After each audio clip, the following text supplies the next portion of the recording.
So welcome dear students in another part of thermodynamics. तो आज का जो हमारा टॉपिक रहेगा that will be the enthalpy of combustion and enthalpy of neutralisation. तो एंथैल्पी ऑफ कंबशन बहुत ही इंपॉर्टेंट टॉपिक रहेगा क्योंकि इनके वैल्यूज़ से आप बता सकते हैं विच इज़ बेटर फूड और विच इज़ बेटर फ्यूल, या किस फ्यूल की एफिशिएंसी ज़्यादा है और किस फ्यूल की एफिशिएंसी कम है।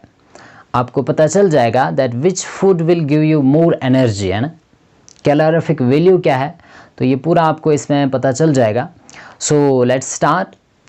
तो ये जो एंथैल्पी ऑफ कंबशन है, कंबशन मीन्स बर्निंग, है ना, जब कोई सब्सटेंस ऑक्सीडाइज हो जाएगा, बर्न हो जाएगा इन एक्सेस ऑफ एयर और ऑक्सीजन, दैट्स कॉल्ड कंबशन। जैसे हमारे घरों के अंदर वुड होता है या एलपीजी गैस है या कोई भी सब्सटेंस है, मीथेन है, ब्यूटेन है, all these substances which burn in presence of oxygen, तो तब हम क्या बताते हैं, इस सब्सटेंस की कंबशन हुई है। तो कितनी एंथैल्पी चेंज होगी when 1 mole of substance undergoes complete combustion, that's called enthalpy of combustion. So let's define. So it is the enthalpy change, it is the enthalpy change, और यहाँ पे आप नोट डाउन करेंगे that combustion जब भी होती है तो heat energy is evolved, so that means this reaction is always exothermic in nature. तो enthalpy change that is heat evolved, है ना, क्योंकि कंबशन में हमेशा क्या होता है that heat energy is evolved. So enthalpy change that accompanies combustion of 1 mole of substance in excess of air or oxygen, in excess of air or oxygen, that's called the enthalpy of combustion, और इसको हम denote करते हैं delta H C से, है ना, enthalpy of combustion. So it is simply क्या बताया that it is the enthalpy change that is heat evolved कब that accompanies combustion of 1 mole of substance, जब 1 मोल substance क्या हो जाएगा, उसकी combustion हो जाएगी। combustion कब होती है, जब burn substance हो जाएगा in excess of air or oxygen, that's called enthalpy of combustion, और इसको हम दिखाएंगे डेल्टा एच सी से। C stands for combustion. Now can you tell me what is the standard enthalpy of combustion? तो अब अगर आप डिफाइन करेंगे, now if you will give the statement of standard enthalpy of combustion, तब आप क्या बताएंगे that it is the enthalpy change that is heat evolved that accompanies combustion of 1 mole of substance in excess of air or oxygen under standard conditions. That means when the substance is in its standard state, और वो already आपको पता है, that means substance should be in pure form, pressure should be 1 bar and at a specified temperature, है ना, usually 298 Kelvin. So तब हम इसको क्या बताएंगे, then at that time we call it as standard enthalpy of combustion, और standard enthalpy of combustion जब भी होगा तो उसको कैसे दिखाएंगे, so उसको दिखाएंगे डेल्टा एच सी नॉट से। that means simply आप याद रखेंगे अंडर स्टैंडर्ड स्टेट या अंडर स्टैंडर्ड कंडीशंस, है ना, जब आप एंथैल्पी ऑफ कंबशन मेजर कर रहे हो under standard conditions, that means pressure should be 1 bar and जो सबस्टेंस है, substance should be in pure form, ठीक है ना, और टेम्परेचर स्पेसिफाइड, यूजुअली जो टेम्परेचर लिया जाता है दैट इज 298 केल्विन, है ना। तो टेम्परेचर वेरी हो सकता है but it should B pressure 1 bar or sometimes 1 atmosphere and substance should be in the pure form. At that time we call it as standard enthalpy of combustion. So let's give the example of enthalpy of combustion, है ना, standard enthalpy of combustion. जैसे हमारे पास let's say we are having methane. So when 1 mole of methane it undergoes complete combustion, है ना, तो complete combustion पे आप याद रखेंगे क्या बनना चाहिए, कार्बन डाइऑक्साइड, यहाँ पे क्या बनेगा, methane upon complete combustion it gives carbon dioxide and water है, कंप्लीट कंबस्शन। सो हाइड्रोजन यहाँ पे 4 टाइम्स तो लिखेंगे यहाँ पे ट्वाइस है ना, and oxygen 2 to 4 that's twice. तो इस वक्त जो स्टैंडर्ड एंथैल्पी ऑफ कंबस्शन है for this methane it is 890.3 kilojoule पर मोल। So that means it is the enthalpy of combustion for 1 mole of substance। और यही important है that जो substance आप ले रहे हैं, जिसके combustion आप करवा रहे हैं, it should be 1 mole। अगर यहाँ पे 2 moles हम लेंगे तब इसको नहीं बताएंगे enthalpy of combustion, तब simply आप enthalpy of reaction कह सकते हैं। So it is the enthalpy of combustion है ना, और यहाँ पे साइन क्या होगा, it will be definitely negative because heat energy is evolved है ना, it is always negative, you will remember that। So note down this that enthalpy of combustion it is always negative because heat energy is evolved। और मैंने बताया है delta H it is given negative sign if reaction is exothermic। Similarly मुझे बताओ LPG gas जो है cylinder के अंदर होता है, तो उसमें जो मेन गैस होता है that is the butane. So butane that is C4H10 है ना, अल्केन ब्यूटेन। तो इसकी भी अगर हम कंप्लीट कंबस्शन करवाएंगे so it gives us carbon dioxide and water. तो इसको आप बैलेंस कर सकते हैं, कार्बन 4 टाइम्स है तो यहाँ पे भी 4, हाइड्रोजन यहाँ पे 10 है तो 5 2s are 10, oxygen 4 2s are 8, 8 and 5 13। तो बस यहाँ पे लिखेंगे 13/2। नाउ टेल मी, ये रिएक्शन बैलेंस हो गई एंड ये 1 मोल हमें लेना है, ठीक है ना। हम इसको ऐसे भी बैलेंस कर सकते हैं, अगर यहाँ पे 13/2 नहीं लेंगे, फ्रैक्शन में इसको बैलेंस हम इस वक्त कर रहे हैं, पर अगर हम लेंगे इसका 26 है ना, यहाँ पे 26 और यहाँ पे हम लेंगे फिर ट्वाइस, वैसे भी बैलेंस ये हो जाएगा, but you have not to take it twice, क्योंकि जब 2 मोल्स, ये हम क्या बता रहे हैं, it is the enthalpy change yes that accompanies combustion of 1 mole of substance, so it should be always 1 mole, this very important.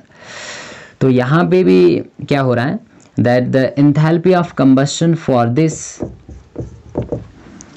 Butane है ना, ये आपका जो है this the butane present in the LPG gas, so it is -2658 kilojoule per mole। So this much amount of heat energy is evolved when 1 mole of butane it undergoes complete combustion, ठीक है ना। तो ऐसे आप याद रख सकते हैं enthalpy of combustion of various substances है ना, या जैसे हमारे पास है let's say we are having 1 mole of glucose that is your C6H12O6 है ना, इस ग्लूकोज को भी अगर क्या करेंगे complete combustion, that means it gives you carbon dioxide and water. तो इस वक्त जो एंथैल्पी ऑफ कंबस्शन इसके लिए देखा गया for 1 mole, so it is -2802 kilojoule पर मोल। So that means this much amount of heat energy is evolved when 1 mole of glucose it undergoes complete combustion। तो इसको आप बैलेंस कर सकते हैं, कार्बन 6 सो 6 टाइम्स कार्बन डाइऑक्साइड, हाइड्रोजन 12 तो यहाँ पे भी 6 2s are 12। अब ऑक्सीजन जो है यहाँ पे 12 and 6 दैट इज 18, तो यहाँ पे ऑलरेडी 6 है, सो यहाँ पे भी आ जाएगा 6 times, so 6 2s are 12 and 6 that's 18, 6 2s are 12 and 6 18, so it is now balanced। तो यहाँ पे भी enthalpy of combustion for 1 mole of glucose it is 2802 kilojoule per mole। So this much amount of heat energy is evolved when 1 mole of glucose undergoes complete combustion।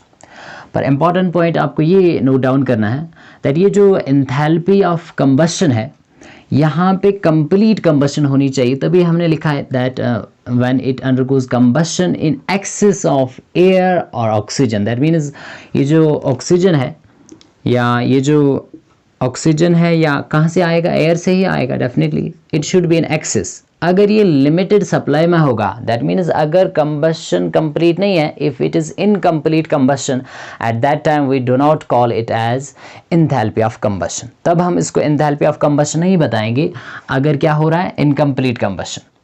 जैसे मुझे बताओ, यहाँ पे हमने लिखा that we are having methane, है ना, in presence of oxygen it gives carbon dioxide. अब अगर ऑक्सीजन लिमिटेड सप्लाई में है, यहाँ पे कार्बन मोनोऑक्साइड बन रहा है, तब उसको नहीं बताएंगे enthalpy of combustion. Enthalpy of combustion में इंपॉर्टेंट ये है that we should get carbon dioxide and water. That means complete combustion should take place in excess of air. क्या होना चाहिए, excess of oxygen या excess of air. Okay, let me explain this by giving an example from carbon. So let's have, this is your carbon and we are burning it in presence of oxygen and it gives you carbon monoxide, है ना. So let's say it's half times. तो यहाँ पे carbon monoxide, that means what happened, incomplete combustion takes place. तो यहाँ पे जो enthalpy है दैट इज -108.7 किलोजूल पर mole.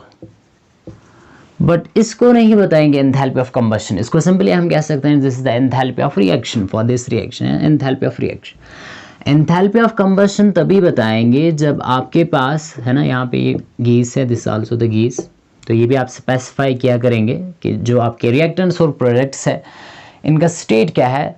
So it must be specified, क्योंकि इससे पहले हमने देखा है कि स्टेट अगर चेंज करेंगे तो एंथैल्पी भी चेंज हो जाती है। So let's say now we are having oxygen gas और यहाँ पे कंप्लीट कंबशन पे हमेशा क्या मिलता है, कार्बन डाइऑक्साइड, न कि कार्बन मोनोऑक्साइड तभी मिलता है जब इनकम्प्लीट कंबशन होगा, जब ऑक्सीजन लिमिटेड सप्लाई में होगा। पर हमें ये क्या होना चाहिए, एक्सेस में होना चाहिए, कार्बन डाइऑक्साइड मिलेगा, तब इसको बताएंगे एंथैल्पी ऑफ कंबशन। और ये कितना देखा गया, दैट इट इज -393.5 किलोजूल पर मोल। तो ये जो वैल्यू है it's only enthalpy of reaction, because यहाँ पे एक्सेस में ऑक्सीजन नहीं है, लिमिटेड सप्लाई में है, it's half mole of O2, है ना, यहाँ पे 1 मोल है।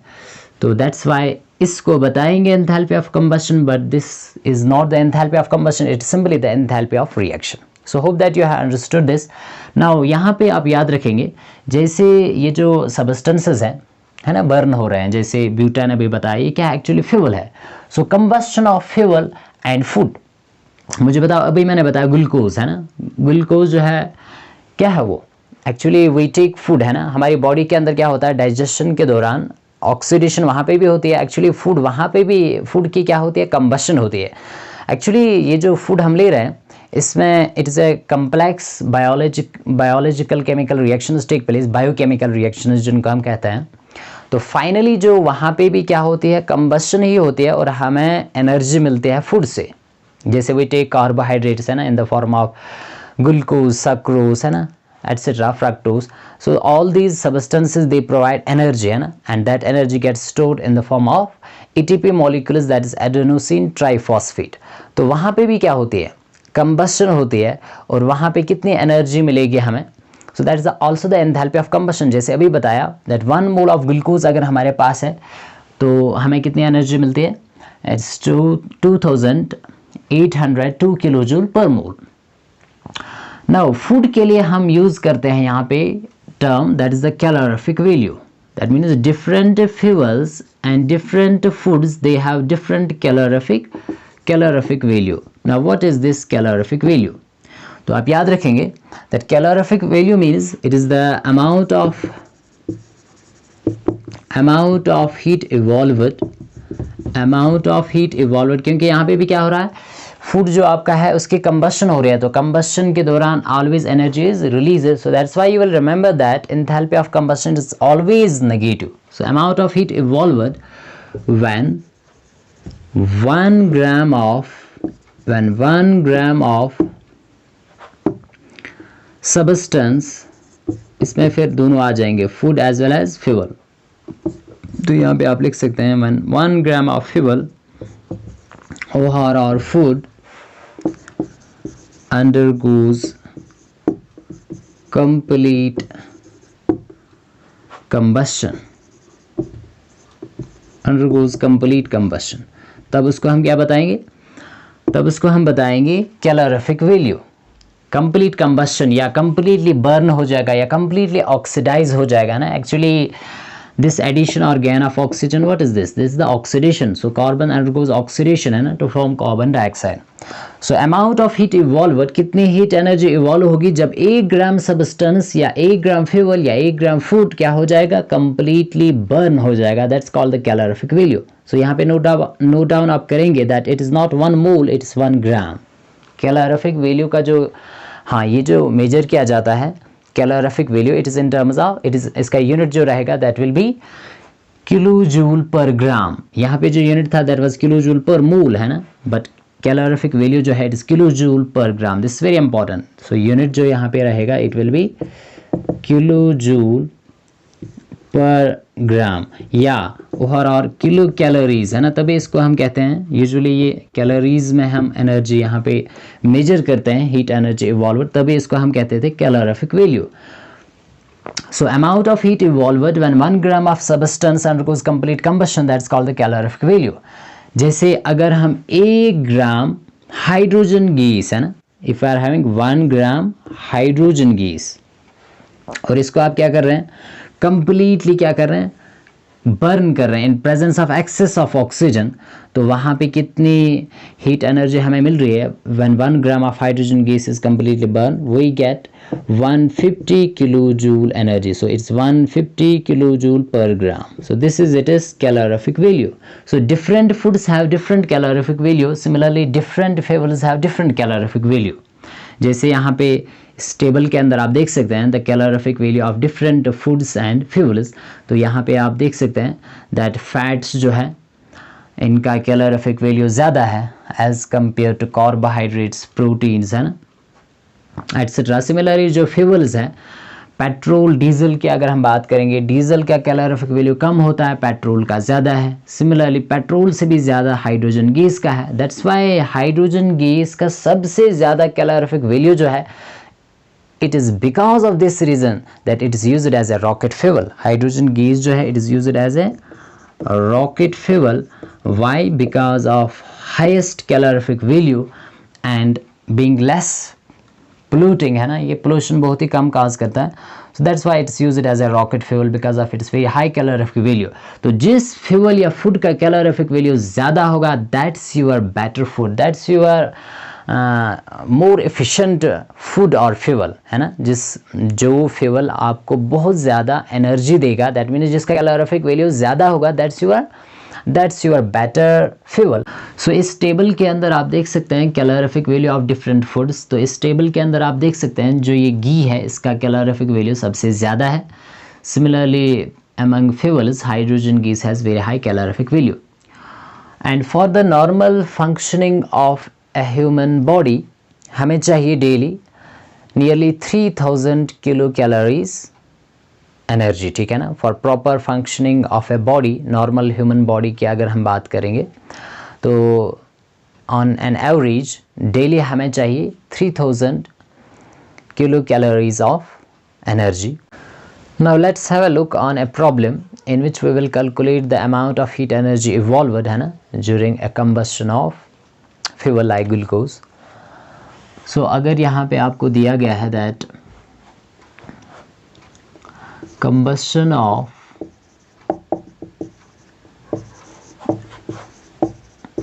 Glucose takes place as follows.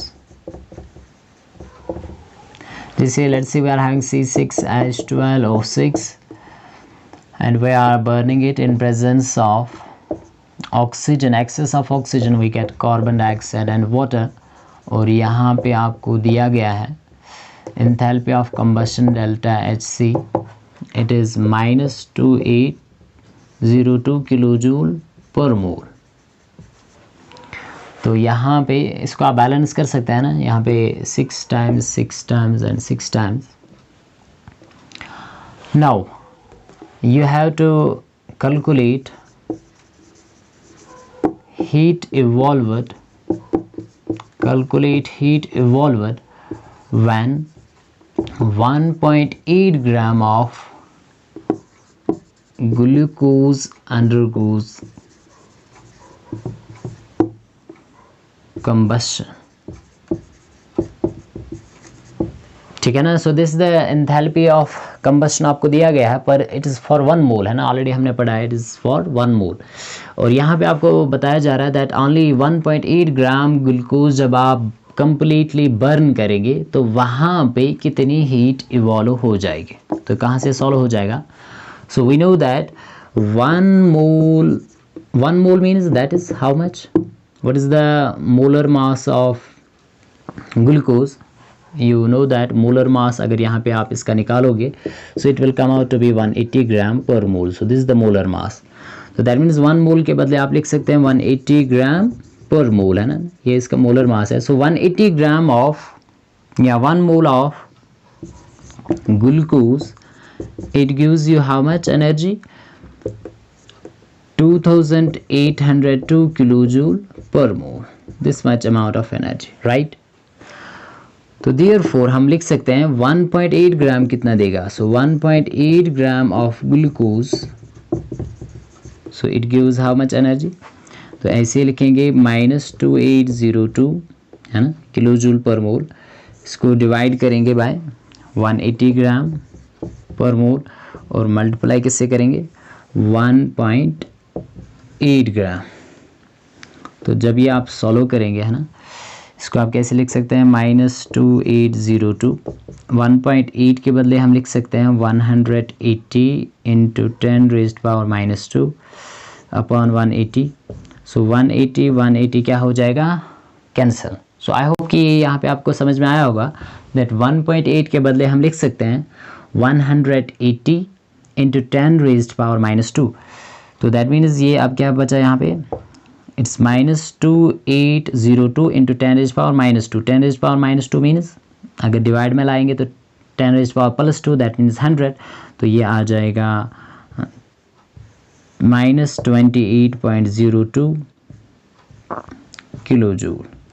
So this much amount of energy is released, heat energy is evolved when 1.8 gram of glucose undergoes combustion.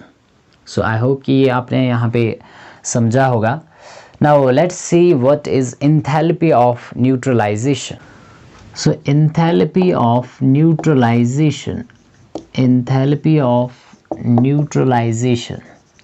So neutralization जो है already आपने नाम सुना होगा, न्यूट्रलाइजेशन। इसको हम रिप्रेजेंट करेंगे ΔHNEU से। न्यूट्रलाइजेशन का मतलब होता है जब एसिड बेस के साथ रिएक्ट होके वहाँ पे क्या बनाएगा? Salt plus water. That means acid base को न्यूट्रलाइज कर रहा है। That means that is the neutralization reaction, है ना। एसिड की अपनी प्रॉपर्टीज़ है, बेस की अपनी प्रॉपर्टीज़ है, पर जब एसिड और बेस आपस में क्या होते हैं? हाँ, रिएक्टर होते हैं, तो वहाँ पे सॉल्ट बनता है। आपने ये थोड़ा सा पढ़ा होगा concept of acid base and salt. तो तब उस रिएक्शन को बताते हैं हम न्यूट्रलाइजेशन। तो वहाँ पे कितनी एंथैल्पी चेंज होगी? That is called the enthalpy of neutralisation. So इसको डिफाइन करेंगे, it is the enthalpy change. So we will write down, it is the enthalpy change,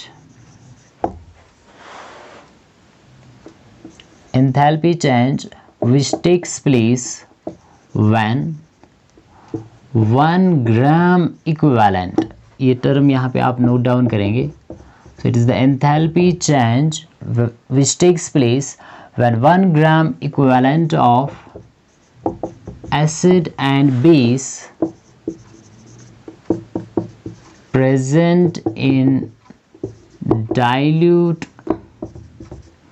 aqueous solution neutralize each other.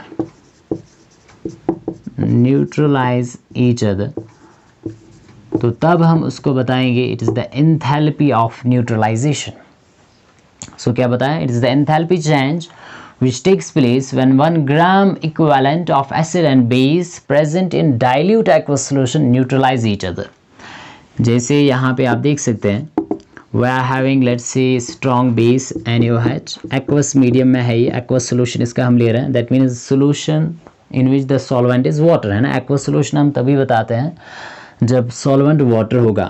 okay, let's take acid, that is the hydrochloric acid, it is also aqueous solution in water. तो ये आपस में क्या करेंगे, neutralise करेंगे एक दूसरे के इफेक्ट को। तो यहाँ पे बनेगा सॉल्ट, सोडियम क्लोराइड, तो ये भी aqueous plus water, that's H2O liquid. तो यहाँ पे एंथैल्पी ऑफ न्यूट्रलाइजेशन जो देखा गया दैट्स -757.1 किलो जूल। पर यहाँ पे आप नोट डाउन करेंगे, मैंने क्या बताया, it is the enthalpy change which takes place when 1 gram equivalent, यहाँ पे 1 मोल नहीं लिखा हुआ है, this is very important. So it is 1 gram equivalent of acid and base present in dilute aqueous solution neutralize each other। तो अब ये आप यहाँ पे याद रखेंगे, what you understand by 1 gram equivalent। so 1 gram equivalent is the amount of acid or base, है ना, यहाँ पे हम इनकी ही बात करते हैं। एसिड और बेस जब रिएक्ट होगा तभी वहाँ पे न्यूट्रलाइजेशन उसको हम कहते हैं, वहाँ पे बन जाएगा सॉल्ट। सो 1 ग्राम इक्विवेलेंट एसिड का मतलब क्या होता है, या 1 ग्राम इक्विवेलेंट बेस का मतलब क्या होता है। तो मैंने यहाँ पे लिखा, it is that 1 gram equivalent is the amount of acid और base which gives 1 mole of H positive, और अगर बेस है तो क्या देगा, OH नेगेटिव, ठीक है ना। So that is your 1 gram equivalent। क्या बताया, that 1 gram equivalent किसी भी एसिड या किसी भी बेस का इतना अमाउंट होता है सबस्टेंस का जो हमें 1 मोल देगा H पॉजिटिव आयन या 1 मोल देगा OH negative ion. So that is your 1 gram equivalent. ये आपको एग्जांपल से समझ में आ जाएगा। फॉर एग्जांपल मुझे बताओ, देखो यहाँ पे ये जो HCl है, हाइड्रोक्लोरिक एसिड है ना, तो हाइड्रोक्लोरिक एसिड जब ये आयोनाइज हो जाएगा, we will get H positive है ना 1 and we will get 1 Cl negative ion. तो यहाँ पे आपको एक ही 1 मोल, यहाँ पे 1 मोल H पॉजिटिव आपको मिल रहा है, कहाँ से, 1 मोल HCl से। तो दैट मीन्स ये जो 1 मोल HCl है इसका कितना अमाउंट है, 1 मोल कितना होगा, क्लोरीन का मास 35.5 और हाइड्रोजन का 1, सो इट इज़ 36.5 ग्राम पर मोल, है ना, ये इसका क्या है, मोलर मास है हाइड्रोक्लोरिक एसिड का। पर अगर हम बात करेंगे सल्फ्यूरिक एसिड की, H2SO4, तो मुझे बताओ जब ये आयोनाइज हो जाएगा तो हमें मिलेंगे 2 H positive ion and we will get sulphate divalent negative ion, sulphate ion. तो यहाँ पे आपको क्या मिल रहे हैं, 2 मोल्स ऑफ H पॉजिटिव। पर मैंने क्या बताया, 1 ग्राम इक्विवेलेंट इतना अमाउंट होता है एसिड या बेस का जो हमें 1 मोल H पॉजिटिव आयन देगा। तो दैट मीन्स यहाँ पे मुझे बताओ ये 1 मोल H2SO4 है, ठीक है ना, 1 mole, that means the molar mass, sulphuric acid का मोलर मास जो है दैट इज़ 98 ग्राम पर मोल, है ना। जब इसका आप मोलर मास निकालेंगे so it will come out to be 98, so 98 gram per mole. तो इतना अमाउंट जो सल्फ्यूरिक एसिड का है that gives you 2 moles of H positive. पर अगर मैं इसका हाफ लूँगा, है ना, हाफ मोल यहाँ पे, तो तब आपको एक ही प्रोटॉन मिलेगा। तो इसका हाफ जो है दैट्स योर 49 ग्राम, है ना, 49 ग्राम जो है, this amount of sulphuric acid is your 1 gram equivalent. तो ये आपको सिंपली देगा एक ही प्रोटॉन 1 H पॉजिटिव। तो यही मतलब है यहाँ पे 1 ग्राम इक्विवेलेंट का। That means 1 gram equivalent it is the amount of acid और बेस, इतना अमाउंट एसिड का या बेस का जो हमें देगा सिर्फ एक ही मोल, क्या देगा, only 1 mole of H positive और OH negative ion. So that is called 1 gram equivalent. तो ये हमेशा ऐसा ही होना चाहिए दैट जो आपका एसिड और बेस है ये 1 मोल नहीं होना चाहिए, ये 1 ग्राम इक्विवेलेंट होना चाहिए। तो 1 ग्राम इक्विवेलेंट, आई होप कि आपको समझ में आया होगा कि ये इतना अमाउंट है एसिड या बेस का जो सिर्फ 1 मोल H पॉजिटिव आयन देगा, ठीक है ना, 1 मोल H पॉजिटिव आयन या 1 मोल OH नेगेटिव आयन देगा, दैट्स कॉल्ड ग्राम इक्विवेलेंट। जैसे मुझे बताओ यहाँ पे अगर हमारे पास है फॉस्फोरिक एसिड H3PO4, है ना, तो ये अगर मैं 1 मोल की बात कर रहा हूँ तो 1 मोल कितने H पॉजिटिव देगा, 3 H पॉजिटिव है ना, जब इसको आप आयोनाइज करेंगे तो ये आपको देगा 3 times H positive and you will get also the phosphate ion that is PO4 trivalent negative. पर ये हम किसकी बात कर रहे हैं, 1 मोल की बात कर रहे हैं। पर अगर मैं इसका भी 1 ग्राम इक्विवेलेंट लूँगा तब एक ही प्रोटॉन मिलेगा, that means 1 mole H positive. यहाँ पे 3 मोल्स आपको मिल रहे हैं H पॉजिटिव के। पर अगर हम 1 ग्राम इक्विवेलेंट की बात करते हैं तो दैट मीन्स कोई भी एसिड जो है अगर उसका हम लेंगे 1 ग्राम इक्विवेलेंट तो वह हमेशा क्या देता है, एक ही मोल प्रोटॉन। और सिमिलरली 1 ग्राम इक्विवेलेंट बेस लेंगे तो वो भी हमेशा क्या देगा, एक ही मोल देगा OH negative ion. So that's called gram equivalent. तो जब भी कोई भी अब आप स्ट्रॉन्ग एसिड लेंगे, स्ट्रॉन्ग एसिड और strong base, so enthalpy of neutralization वहाँ पे देखा गया that it is -57.1 kilo joule. Let's see other examples. So let's have few more examples. अगर हमारे पास है स्ट्रॉन्ग बेस KOH और इसको हम किसी स्ट्रॉन्ग एसिड के साथ रिएक्ट करवा रहे हैं, लेट्स से नाइट्रिक एसिड है ना, इनका एक्वस सोल्यूशन हम ले रहे हैं, तो यहाँ पे भी देखा गया that when this acid and base they neutralize, तो यहाँ पे कौन सा सॉल्ट बनेगा, पोटेशियम नाइट्रेट, दैट्स KNO3। ये भी एक्वस है ना, and we will get here the molecule of water in the liquid state. तो यहाँ पे भी एंथैल्पी ऑफ न्यूट्रलाइजेशन जो है कितना देखा गया, it is -57.1 kilo joule. That means it is same जो अभी हमने देखा किसमें, जब NaOH और HCl रिएक्ट कर रहे थे तो तब भी वहाँ पे उस न्यूट्रलाइजेशन में भी the enthalpy of neutralization was found out to be same, कितना, 57.1 किलो जूल। तो कोई भी स्ट्रॉन्ग एसिड और स्ट्रॉन्ग बेस अगर आप लेंगे है ना, तो वहाँ पे हमेशा enthalpy of neutralization it is found to be same. अब ये सेम क्यों आ रहा है, ठीक है ना, सो ये आप याद रखेंगे। So note down this point कि दैट जब भी स्ट्रॉन्ग एसिड होगा और इसको आप रिएक्ट करवा रहे हो स्ट्रॉन्ग बेस के साथ, तो वहाँ पे हमेशा enthalpy of neutralization it comes out to be same, it is constant, it is -57.1 kilo joule. So negative sign indicates that heat energy is evolved.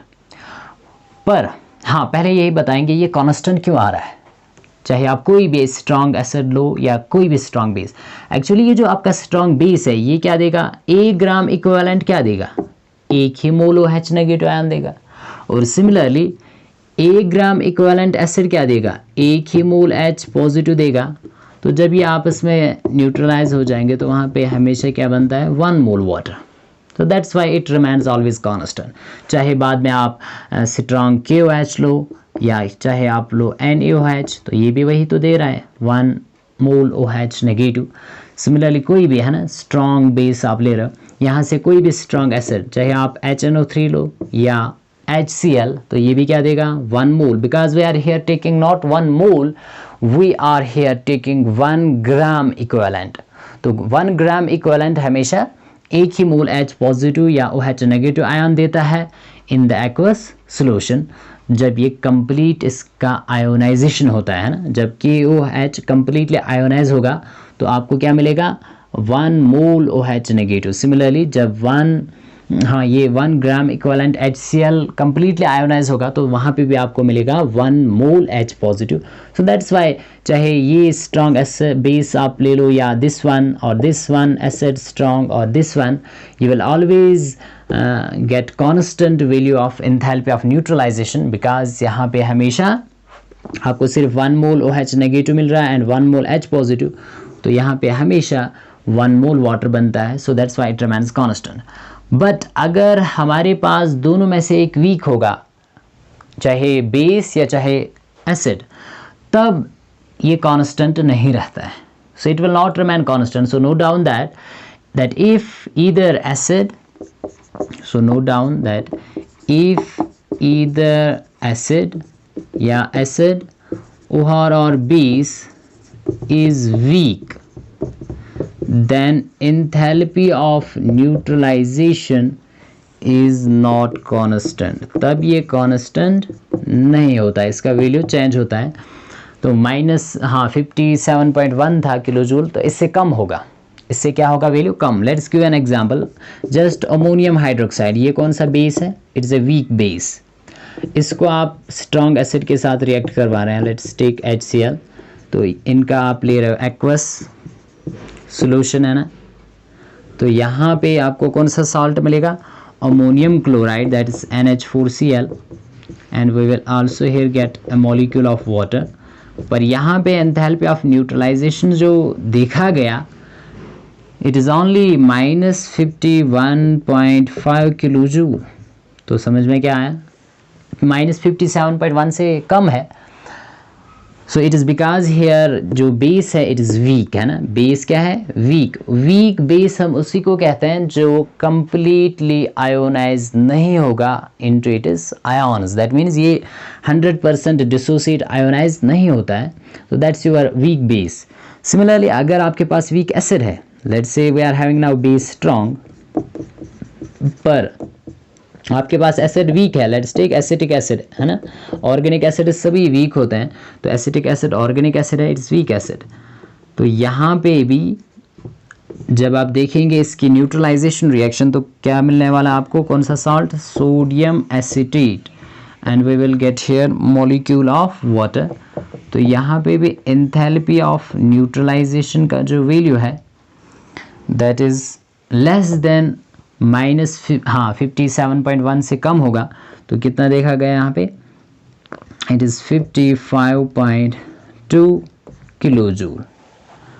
So when either base और acid it is weak, then the enthalpy of neutralization it is not constant and it is less than 57.1 kilojoule.